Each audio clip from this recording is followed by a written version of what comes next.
Hello and welcome to the bite-sized patch notes read out by me, Meoni, for Final Fantasy XIV. This is patch 5.01 and it contains primarily the normal mode version of the new Eden raid called Eden's Gate, and indeed the first part of the storyline and content for that new raid as well.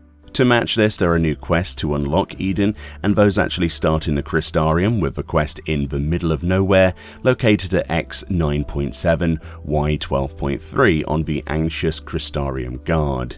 A tip if it's crowded is to hold X on your keyboard to hide player nameplates, and use your numpad 0 key to select and interact with that NPC without clicking wildly.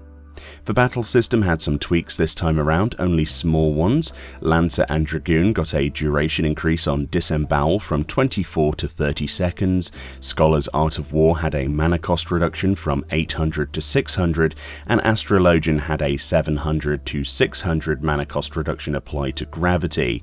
They further affirm here there will be more balance changes in 5.05. Sound effects were changed for certain Gunbreaker actions. Prior to the patch, the Gunbreaker's abilities were apparently not very good according to some, and Square Enix decided to change them. So if the abilities don't sound the same way as they did, that's unfortunately why. I already see people complaining about the new effects as well, but I've yet to try those out personally. If they are indeed terrible, as people seem to be messaging me to tell me, let them know on the official forums, as it's clear that this time around they are definitely listening. Okay, so back to Eden for a minute. The raid itself, once you did the questline in the Crystarium, has a 425 item level requirement to enter at level 80, which should be expected, and this time around for the first time we have directly named equipment tokens that drop in the treasure chests upon the boss's defeat. So the head, for example, is simply called the Helm of Early Antiquity. Feet are greaves, body, armor, you get the idea. So this is to address the confusion over what the heck a spring is for, and indeed a shaft. So that's a great quality of life change that many people will no doubt find out as they begin to collect these items. Once you get a piece, that's you locked out of rolling on others from the boss for that week, much like the old raids before in this game, and once per week upon completion of the fourth boss you will actually get a Blade of Early Antiquity. These are the things that you usually save up every week so you can exchange them with the new lightweight tomestones, and then eventually you can get your new raid tier weapon. So this is just like Sigmascape in the raids before it. As a result of a new raid, Mentor Roulette has the new raid wings listed in it, so does normal raid roulette, and the item level for Mentor Roulette went up to 425 to actually reflect that.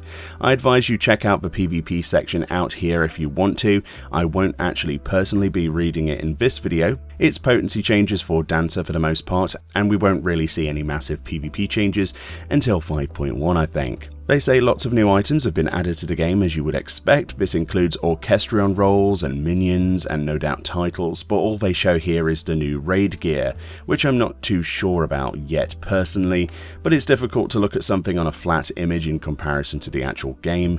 I don't mind it, is all I'll say at this point until I get a better view. Apparently they increased the volume of the title screen music, which is fair. I mean, Stormbloods used to deafen me when I pressed start for the past couple of years, so we're clearly missing out on the full experience, and that's been updated. And they updated the lore on Hrothgar race creation to reflect some of the lore clarifications, which is nice. Apparently that was not complete, so now it is. So in short, it's a very small patch containing the raid and a ton of bug fixes listed here at the end. Mac users as a highlight here should be happy, as apparently a few of their display issues have been addressed, so let's hope that works better for you now. I'm not going to go through all of these bug changes. They're a little bit of what you would usually expect, and some of them are quite entertaining to read yourself, but there we go. Anyhow, the patch notes in their full form will be linked in the description of this video. Go check them out. Thank you kindly for watching, and I'll see you all next time. But for me, it's time to get into the raid and see what it's like. I'm incredibly hyped for Eden, I'll tell you that much.